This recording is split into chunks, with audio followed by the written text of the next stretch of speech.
할렐루야. 오늘 고린도전서 5장 7절 말씀을 통해서 6월절 어린 양이라는 제목으로 같이 은혜를 나누고자 합니다. 우리가 이제 봄이 되면 교회에서 가장 큰 어떤 절기가 있습니다. 성탄절도 굉장히 중요한, 주님이 이 땅에 오시지 않았으면 어떤 일이 벌어졌겠습니까? 굉장히 중요한 절기죠. 그러나 또한 부활절 또한 우리 주님이 우리를 위해 십자가에 죽지 않으셨다면, 사도 바울이 말한 것처럼 부활이 없다면 너희 믿는 것이 헛것이다라고 말한 것처럼 우리에게 부활절이라는 건 정말로 귀중한 절기입니다. 아멘. 그래서 주님 오시는 그 부활절이 되기 40일 전부터 우리는 사순절로 지키고 있죠. 지금은 사순절 기간입니다. 우리 주님이 그런데 그 부활을 고산을 당하시고 십자가에 못 박히신 때가 언제냐면 유대인의 절기인 6월절입니다. 우리 주님 왜 하필이면 6월절에 돌아가셨을까? 왜 6월절에 우리 주님은 희생 나가시고 그리고 십자가에 못 박히셨을까? 그리고 물과 피를 다 쏟으셨을까? 바로 6월절과 우리 주님이 관계가 있기 때문에 그렇습니다. 그래서 오늘은 그거에 대한 이야기를 한번 해보려고 합니다. 우리 주님이 뭐라고 말하냐면 우리는 목자라고 보통을 이야기합니다. 그러나 또한 우리 주님은 하나님 편에서는 어린 양이셨어요. 세례 요한이 예수님을 뭐라고 말합니까? 요한복음 1장 29절에 보니까 이렇게 말합니다. 보라, 세상 죄를 지고 가는 하나님의 어린 양이로다. 세상 죄를 지고 가는 하나님의 어린 양이다라고 세례 요한이 말했다라는 겁니다. 우선 6월절이라는 절기를 우리가 알 필요가 있습니다. 6월절이라는 절기는 출애굽기 12장에 나옵니다. 출애굽기 하면 우리가 무엇을 생각해야 됩니까? 애굽에서 탈출하는 것을 생각해야 됩니다. 출애굽이라는 건 애굽에서 탈출했다라는 거죠. 광야에, 그러니까 가나안이라는 그 땅에서 많은 족속들로부터 위협을 받던 이 자그마한 가족 공동체가 애굽이라는 큰 나라의 총리라는 어마어마한 직책을 가진 요셉으로부터 보호를 받기 시작합니다. 그리고 고센이라는 땅에서 정말로 풍요롭게 살다가 그러면서 인구가 급속도로 늘어나죠. 근데 요셉을 알지 못하는 왕이 나타나죠. 그리고 그 왕으로 인해 고난을 받기 시작합니다. 왜? 그 민족이 너무 급속도로 번창하니까 박해를 가하고 사내 아이가 나면 죽여라라고도 말하지만 그 인구가 계속 늘어나게 됩니다. 그런 와중에 하나님께서 이제 한 사람을 택하시죠. 그가 바로 모세입니다. 모세를 통하여 그를 출애굽의 도구로 사용하십니다. 근데 출애굽을 하겠다고 말하는데 여러분 그 아이 빼놓고 노인 빼놓고 그럼 한 100만 명 이상은 될 거란 말이죠.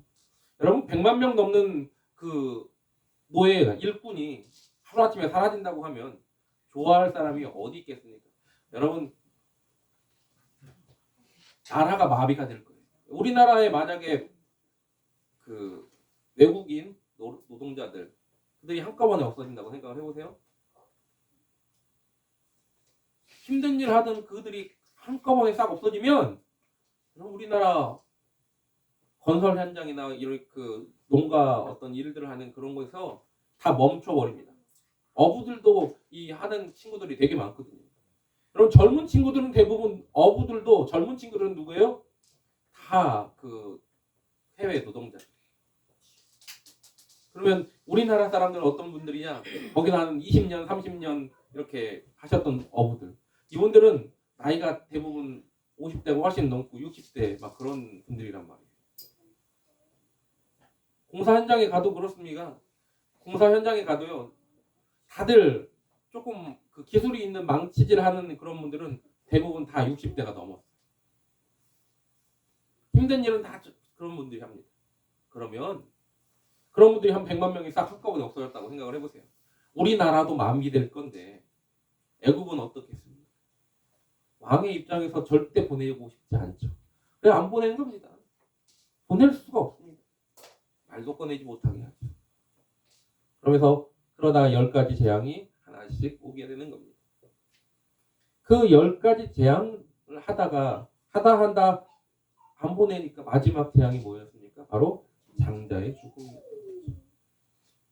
우선 6월절이라는 말 자체가 6월이라는 뜻은 넘어간다, 담을 넘어간다라는 뜻을 가지고 있습니다. 넘어간다는 거예요. 저는 예전에 6월절에서 6월달에 있는 거라고 생각을 했습니다. 어릴 때. 정말로. 왜 6월절이지? 유대인의 달력으로는 그게 6월달인가? 이렇게 생각을 했던 거예요. 6월이라는 단어가 넘어간다는 뜻을 가지고 있습니다. 이 절기는 유대인의 그 달력으로 하면 아비벌 10월에 흠없고 1년 된 수컷 중에서 어린 양 또는 염소를 택하여서 두었다가 10일 내에 준비해서 14일에 해질 때 잡아요. 그리고 그 피를 좌우 흠설주에 문 인방에 바르고 그리고 고기를 구워 먹습니다. 모두 구워 먹어요. 다 먹어야 돼. 삶아 먹는 게 아닙니다. 구워 먹는 거예요. 자, 그렇게 하면 장자가 죽지 않고 넘어갔다는 것. 그것을 기억하는 날이죠. 출애굽기 12장 13절에 이렇게 말합니다. 내가 애굽 땅을 칠 때 그 피가 너희가 사는 집에 있어서 너희를 위하여 표적이 될지라. 내가 피를 볼 때 너희를 넘어가리니 재앙이 너희에게 내려 멸하지 아니하리라. 죽을 수밖에 없는 그 사람들, 그 장자가 죽음을 대신해서 뭐예요? 넘어간 겁니다. 뭐 때문에? 어린 양의 피 때문에. 어린 양을 죽여서 그 살코기를 먹고 그 피를 문설주와 임방에 바름으로 죽음과 재앙을 면하고 그리고 삶과 구원을 얻는 것. 그들이 다시 출애굽한 것 그리고 다시 살아난 것에 대한 가나안이라는 땅은 그들에게는 축복의 땅이고 영원한 하나님이 우리에게 허락하신 땅이거든요. 그래서 그것을 기념하는 절기가 6월절입니다. 유대인의 모든 절기는 6월절에서 시작하는 겁니다. 유대인들이 흔히 말하는 무교절, 초막절, 이런 모든 오순절, 이 모든 것들은 다 뭐예요? 다 이 6월절과 관련이 있고 출애굽과 관련이 있습니다. 근데 오늘 본문에 보면 본문이 아니라 출애굽기 5장에 보면 이렇게 말합니다. 뭐라고 말하냐면 어떤 어린 양을 구하냐? 그러면 흠이 없는 것을 구하라고 말합니다. 그럼 세상에 흠이 없는 게 얼마나 있겠습니까? 여러분 찾아보면 다 조금씩 다 흠이 있어요. 우리가 흔히 물건을 사고 반품을 하잖아요. 반품을 할 때 여러분 내가 흠을 찾아보려고 하는 것들이 있어요.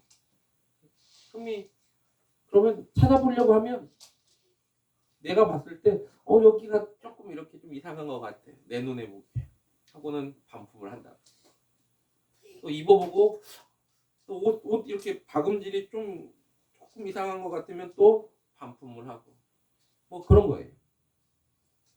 근데 지금은 기술력이 많이 좋아져서 그렇게 반품하는 것들이 흥이 난 것들이 별로 없을 수도 있지만 그런데 사람이 살다 보면 이런 살아있는 생물은 흠이 없는 게 몇이나 되겠습니까? 여러분 살아가면서요 온몸에 상처가 되게 많은 사람들이 있어요. 험악한 세월을 살았는지 모르겠지만 저도 흉터가 되게 많아요. 제가 장난이 많아서 어릴 때 참 짓궂어서 그런 일들이 있습니다. 머리에도 있고 저는 여기에 있는 상처는 낫으로 연필을 깎다가 연필을 낫으로 깎았어요. 그날 아무리 찾아도 그게 없던 거예요. 칼이 없어가지고 연필 깎는 칼이 없어가지고 그래서 낫으로 딱 했는데 낫으로 정확하게 연필을 깎은 게 아니라 제 손가락을 깎았죠. 정말로 깊이 들어가서 뼈가 보였어요. 그랬더니 이게 거의 한 40년 훨씬 넘었는데 안 지워지고 있어요. 흠이 있는 겁니다. 흠이 남아요. 그렇죠? 여러분 흠이 없는 걸 찾아야 되는 겁니다. 세상에는 흠이 없는 걸 찾기가 참 힘듭니다. 그런데 이 땅에 그래서 모든 사람이 죄를 범하였으며 하나님의 영광에 이르지 못했다라고 말합니다. 의인은 없나니 하나도 없다라고 말하는 겁니다. 그래서 이 땅에 흠이 없는 그분이 오실 수밖에 없었다라는 겁니다. 히브리서에 그래서 이렇게 말합니다. 히브리서 10장에 보면 9장에 보면 이렇게 말합니다.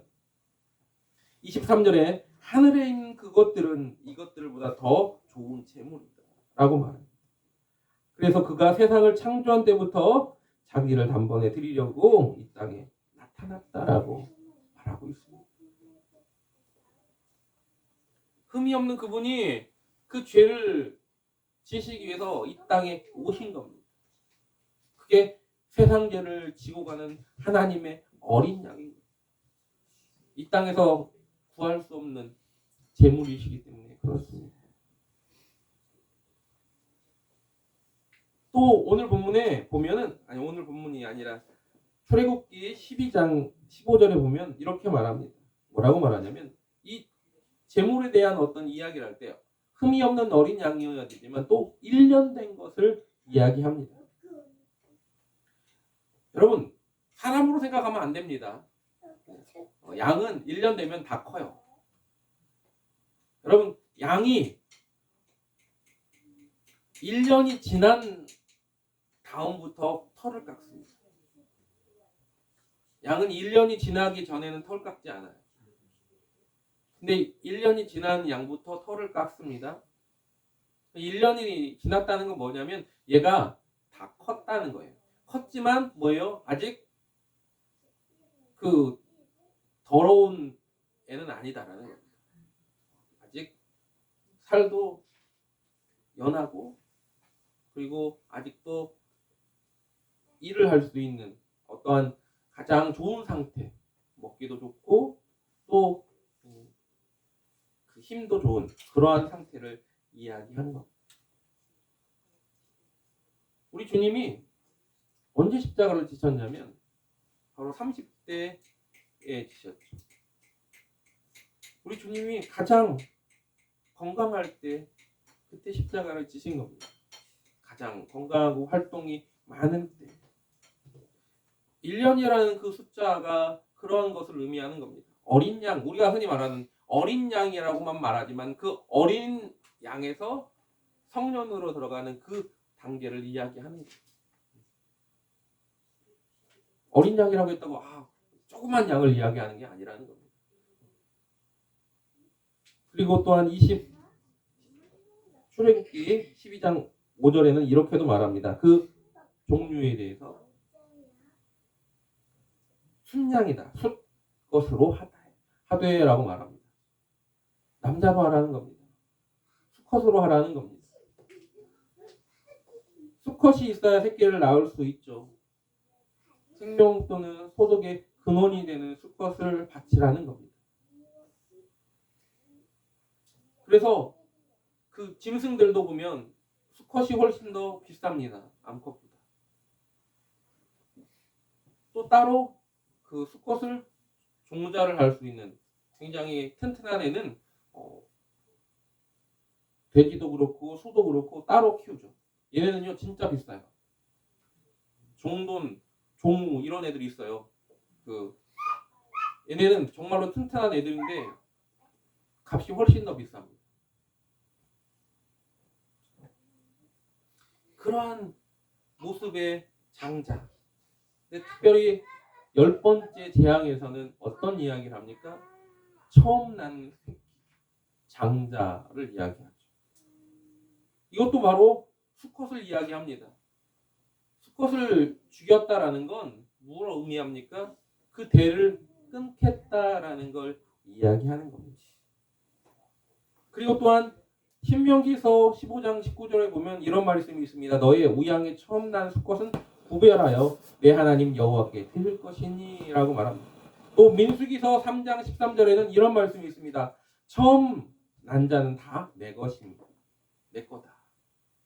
내가 애굽 땅에서 그 처음 난 것을 다 죽이던 날에 이스라엘의 처음 난 자는 사람이나 짐승을 다 거룩히 구별하였음이니 그들은 내가 내 것이 될 것임이니라. 나는 여호와니라. 하나님 것이라고 지정한 것이 장자였다라는 겁니다. 그 말은 다시 말하면 우리가 흔히 하나님의 백성, 하나님 것이라고 말하는 그 부분이 여기에 해당되는 겁니다. 우리 하나님의 백성이라고 말하죠. 하나님이 우리를 내 것이라고 삼은 것들은 다 하나님의 장자와 연관이 있는 겁니다. 믿음의 백성들을 흔히 그래서 장자라고 이야기할 수 있는 겁니다. 장자의 축복을 받는 자. 그래서 하나님의 내 것이라고 부른 자들. 그게 우리라는 거예요. 근데 누구를 희생시키셔서? 하나님의 그 장자를 희생시키셔서 우리를 살리셨다는 걸 잊지 마시기 바랍니다. 예수님이 그러시거든요. 그분은 하나님의 장자인과 동시에 외아들이시고 그분이 말씀으로 세상을 하나님과 함께 창조하신 하나님이심을 또한 잊지 마시기 바랍니다. 그 재료가 어떤 거냐를 이야기하는 겁니다. 6월절에 드려진 어린 양과 예수님의 관계에 대한 이야기를 하는 겁니다. 또 여기서 뭐라고 말합니까? 양이나 염소로 드리라고 말하죠. 양이 있는 사람은 양을 드리지만 양이 없는 사람은 뭐예요? 양이 없는 사람은 염소로 하라는 말입니다. 드려진 그 양을 드렸다라는 거죠. 세례 요한도 예수님을 하나님의 어린 양이라고 이야기를 했습니다. 또한 오늘 본문 출애굽기 12장에 보면 14일에 또 이야기합니다. 유대인의 절기에 처음 시작할 때 구분을 하는 건 10일에 구분을 하지만 그런데 실제 잡는 날은 뭐예요? 14일에 잡는 겁니다. 그 구별한 것을 지키는 기간이 있는 겁니다. 구별해서 놨고 그러고 나서 그것을 며칠 동안 놔두면서 뭐예요? 더 거룩함을 지키는 그런 모습이죠. 마찬가지로 하나님께 선택받은 이들은 그렇게 구분짓고 구분지어서 따로 놔두는 기간이 있다라는 거예요. 구분지었다라고 표징되는 가장 첫 번째 사람들은 뭐냐면 나시린이라고 보통 이야기합니다. 그럼 구원받은 사람들 보통 또 나시린이라고 이야기를 하기도 하죠. 거룩하게 구별해서 다시 놔뒀다라는 겁니다. 근데 그 구별되는 그 기간 동안에 지켜야 될 것들이 있다라는 겁니다. 우리는 준비되어 있는 자녀임을 항상 잊지 마시기 바랍니다. 또 예수님께서도 어때요? 잡히셔서 따로 그 고난의 시간을 견디셨다는 걸 잊지 마시기 바랍니다. 그리고 이 염소를 잡을 때, 양을 잡을 때 시간이 있습니다. 시간도 있어요. 그냥 잡는 게 아닙니다. 아무 때나 잡는 게 아니에요. 아침에 잡는 게 아닙니다. 6월절에 어린 양을 언제 잡았어요? 해질 때 잡았어요. 유대인의 절기, 유대인의 시간표에는 항상 아침 0시라고 말하면 뭐예요? 아침 6시를 이야기하는. 그리고 3시 말하면 9시입니다. 그리고 6시 말하면 12시예요. 그리고 그 다음에 오후 3시는 9시를 말합니다. 그러니까 그리고 다시 12시라고 말하면 오후 6시를 이야기합니다. 오후 6시는 해질녘입니다. 해가 지는 시간을 말하는 겁니다.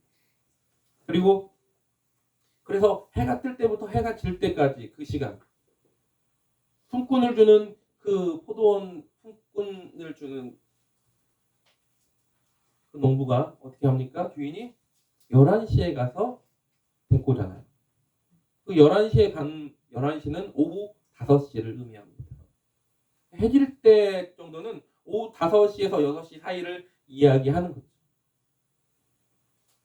그런데 예수님께서 언제 돌아가셨냐면 바로 제6시에 돌아가셨다라는 거예요.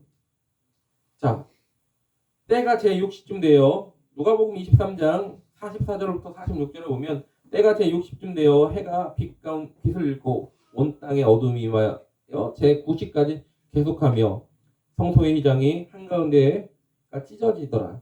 예수께서 큰 소리를 불러 가라사대 아버지여 내 영혼을 아버지 손에 부탁하나이다 하고 이 말씀을 하신 후 운명하시다. 예수님께서 언제 돌아가셨느냐? 해가 뉘엿뉘엿 지기 시작하는 그 9시부터 12시 사이에 돌아가셨다라는 겁니다. 예수님의 장사의 시간입니다. 그래서 예수님께서는 뼈가 꺾이지 않으셨거든요. 왜 꺾이지 않았냐면 그 다른 죄수들은 아직 죽지 않아가지고 부러뜨려가지고 빨리 죽게 했어요. 왜? 12시가 되면요. 6월절이 시작되거든요. 12시가 돼서 6월절이 시작되면 그들은 무덤으로 갈 수가 없습니다. 아무 일도 안 해야 됩니다. 그들은 빨리빨리 진행을 시켜야 돼요. 그 3시간 동안에 장사도 해야 되고 뭣도 해야 되고 다 무덤을 그리고 자기들 다시 집에 가고 씻고 편안하게 있어야 되는 기간이라는 거죠. 그래서 예수님 그런데도 불구하고 예수님은 9시 운명하셨기 때문에 뼈를 꺾을 일이 없었다. 그런데 이 6월절 어린 양도 6월절에 잡는 그 양을 잡는 양도 뼈를 꺾지 않았습니다. 그리고 또한 그 양을 잡아서 어떻게 하라고요? 잡아먹는데 그 피를 어떻게 해요? 문 좌우 설주와 임방에 발라라라고 말합니다. 피는 생명을 의미합니다. 그래서 히브리서에 뭐라고 말해요? 히브리서 9장 22절에 우리 잘 알고 있는 말씀이 있습니다. 율법을 쫓아 거의 모든 물건이 피로써 정결케 되나니 피를 의미 없은즉 사함이 없느니라 라고 말하고 있죠. 생명이 피에서 나오는 겁니다. 그래서 피를 흘리게 하면 똑같이 너 피를 흘리게 하라고 성경을 말하는 거예요. 물론 구약의 율법이 아닌 이제 신약에서는 사랑으로 감싸라고 말하지만 그러나 구약의 율법에서는 뭐예요? 피를 흘린 자는 피로 갚아라라고 말하는 거죠. 그만큼 피라는 것은 그들의 생명입니다. 그래서 피째 먹으면 안 되는 거예요. 피째 먹으면 안 된다는 게 거기서 나오는 겁니다. 피는 생명이기 때문에 남의 생명을 네가 먹는 게 잘못된 거라는 거죠. 피는 누구에게 권한이 있다고요? 하나님께 있다는 겁니다.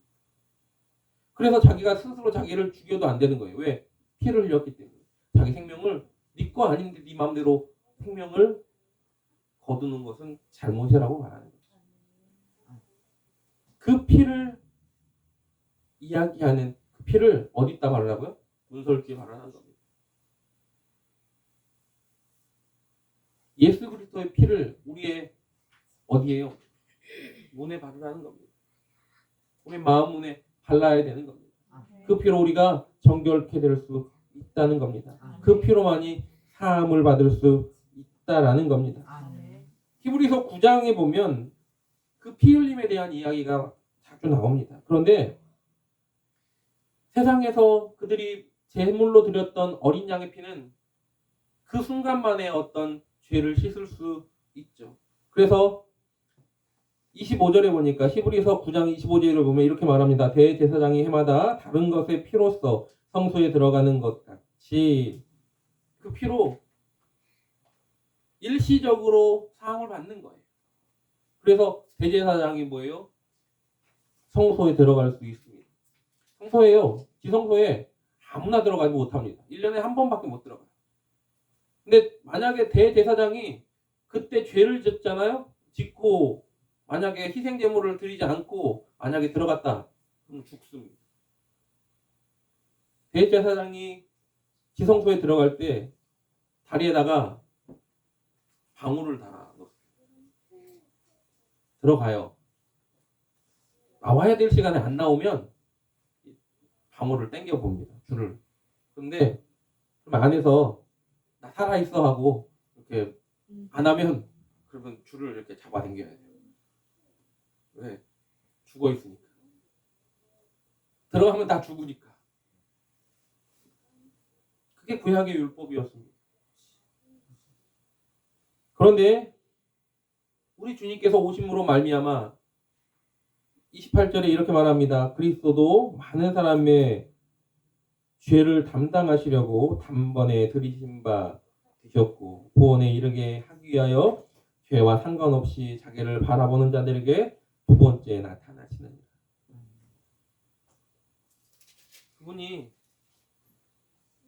우리에게 나타나셨던 이유가 뭡니까? 우리 죄를 단번에 씻으시려고 오셨다는 걸 잊지 마시기 바랍니다. 아멘.